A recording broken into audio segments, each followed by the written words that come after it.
வணக்கம். ஒரு மிக முக்கியமான வானிலை அப்டேட்டுடன் இன்று உங்களை சந்திக்கிறேன். நாளை, அதாவது மே 2, 2026 முதல் நமது கடலோர மற்றும் உள் மாவட்டங்களில் நடக்கப் போகும் தீவிரமான வானிலை மாற்றங்களை தான் இன்று நாம் விரிவாக பார்க்கப் போகிறோம். ரொம்பவும் தாமதிக்காமல் நேராக விஷயத்திற்கு போய்விடலாம், சரியா? ஒரு நிமிஷம் யோசித்துப் பாருங்கள்.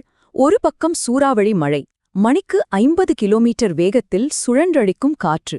சரி, மழைக்காலம் வந்துவிட்டது என்று நினைத்தால், அதே நேரத்தில் மறுபக்கம் 40 டிகிரி செல்சியஸ் என்ற அளவில் சுட்டெரிக்கும் வெயில். கேட்கவே ரொம்ப விசித்திரமாக இருக்கிறதல்லவா? இப்படி மழையும் வெயிலும் ஒரே நேரத்தில் எப்படி சாத்தியம் என்பதை பற்றித்தான் நாம் அலசப் போகிறோம். இன்று நாம் முக்கியமாக 4 விஷயங்களை பார்க்க போகிறோம். 1. இந்த இரட்டை வானிலை அச்சுறுத்தல். 2. கனமழைக்கான காலக்கோடு. 3. இந்த எதிர்பாராத வெப்ப அலை. மற்றும் 4. நாம் பின்பற்ற வேண்டிய முக்கியமான பாதுகாப்பு எச்சரிக்கைகள். முதல் பகுதியான இந்த இரட்டை வானிலை அச்சுறுத்தலுக்கான வளிமண்டல மாற்றங்களை பார்க்கலாம். வளிமண்டலத்துல நடக்கும் ஒரு மிகப்பெரிய கூத்து என்ன தெரியுமா? இது ஒரு குறைந்த காற்றழுத்த தாழ்வு பகுதி. கற்பனை செய்து பாருங்க. தெற்கு ஒடிஷாவில் தொடங்கி தெலுங்கானா, ஆந்திர பிரதேசம் வழியாக நமது தமிழ்நாட்டை கடந்து மன்னார் வளைகுடா வரை வானத்தில் வரையப்பட்ட ஒரு நீண்ட கோடு போல இது உருவாகியிருக்கிறது. இந்த ஒற்றை நிகழ்வுதான் இப்போது நாம் பார்க்க போகும் அத்தனை தீவிரமான வானிலை மாற்றங்களுக்கும் மூல காரணம். இதோடு முடிந்துவிட்டதா என்றால் இல்லை, இன்னொரு சுவாரஸ்யமான செய்தியும் இருக்கிறது. மே 2வது வாரத்தில் அரபிக்கடலிலும் ஒரு புதிய காற்றழுத்த தாழ்வு பகுதி உருவாகப் போவதாக வானிலை மையம் சொல்கிறது. இது என்ன செய்யும் தெரியுமா? இந்த வருடத்திற்கான தென்மேற்கு பருவமழையை முன்கூட்டியே கொண்டு வரப் போகிறது. வானிலையில் இது ஒரு மிகப்பெரிய திருப்பம் என்றே சொல்லலாம். சரி, இப்போது 2வது பகுதிக்கு வருவோம். எந்தெந்த நாட்களில் இந்த பெருமழை பெய்யப் போகிறது என்ற காலக்கோட்டை பார்ப்போம். மே 2ஆம் தேதி நிலவரம் சற்று தீவிரமாகவே தொடங்கும். 40 முதல் 50 கிலோமீட்டர் வேகத்தில் பலத்த காற்றுடன் கனமழை கொட்டப்போகிறது.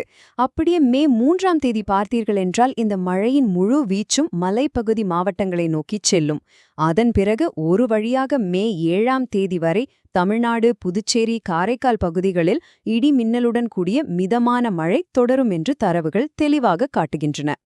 நீங்கள் இப்போது நான் சொல்லப்போகும் மாவட்டங்களில் இருப்பவரானால் கொஞ்சம் கவனமாக கேட்டுக்கொள்ளுங்கள்.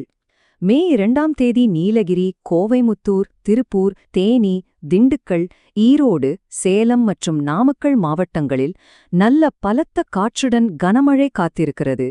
அடுத்த நாள், அதாவது மே 3ஆம் தேதி நீலகிரி மற்றும் கோவை, திருப்பூர், தேனி, திண்டுக்கல் ஆகிய மாவட்டங்களின் மலைப்பகுதிகளில் மழை வெளுத்து வாங்கப் போகிறது. அதனால் இந்த பகுதிகளில் இருப்பவர்கள் கொஞ்சம் முன்னெச்சரிக்கையாக இருப்பது ரொம்பவே அவசியம். அடுத்ததாக 3வது பகுதி, எதிர்பாராத வெப்ப அலை. இது நிஜமாகவே ஒரு சுட்டெரிக்கும் முரண்பாடு. ஒரு பக்கம் புயலும் மழையும் நெருங்கிக் கொண்டிருக்கிறது என்று சொல்லிக்கொண்டே, இன்னொரு பக்கம் மே 5ஆம் தேதி வரை தமிழ்நாடு, புதுச்சேரி, காரைக்கால் பகுதிகளில் வெப்பநிலை வழக்கம் போல இல்லாமல் 2 முதல் 3 டிகிரி செல்சியஸ் வரை அதிகமாக இருக்கும் என்கிறார்கள். நினைத்து பாருங்கள், மழையும் பெய்து வெயிலும் சுட்டெரிக்கும் ஒரு ரொம்பவே வித்தியாசமான சூழல் இது. குறிப்பாக சென்னை வாசிகள், உங்களுக்கு தான் இந்த செய்தி. வானம் என்னவோ மேகமூட்டமாகத்தான் இருக்கும், ஆனால் ஏமாந்து விடாதீர்கள். மே 5ஆம் தேதி வரை சென்னையில் அதிகபட்ச வெப்பநிலை 39 முதல் 40 டிகிரி வரை தகிக்கப் போகிறது. குறைந்தபட்ச வெப்பநிலையே 29 டிகிரி தான். அதனால் வெளியே வேலைக்குச் செல்பவர்கள் மழைக்கான குடையுடன் இந்த கடுமையான வெயிலை சமாளிக்க தேவையான தற்காப்புகளையும் எடுத்துச் செல்வது ரொம்ப நல்லது. இப்போது கடைசி மற்றும் மிக முக்கியமான 4வது பகுதிக்கு வந்துவிட்டோம். நாம் கவனிக்க வேண்டிய பாதுகாப்பு எச்சரிக்கைகளை பார்ப்போம்.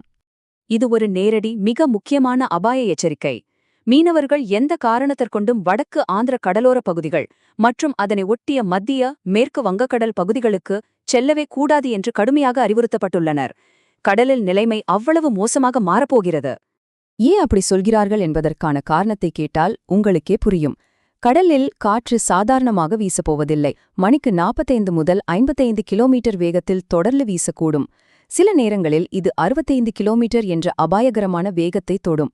அவ்வளவு பலமான காற்றில் மீன்பிடி படகுகள் தாக்குப்பிடிப்பது ரொம்பவும் கடினம். அதனால் உயிர் பாதுகாப்பே பிரதானம். தயவு செய்து கடலுக்குச் செல்ல வேண்டாம். நாம் இந்த தொகுப்பின் நிறைவு பகுதிக்கு வந்துவிட்டோம். இறுதியாக உங்களை சிந்திக்க வைக்கும் ஒரு கேள்வி. ஒரு பக்கம் முன்கூட்டிய வரத் துடிக்கும் பருவமழை, மறுபக்கம் புயலோடு இணைந்து வாட்டி வதைக்கும் வெப்ப அலைகள்.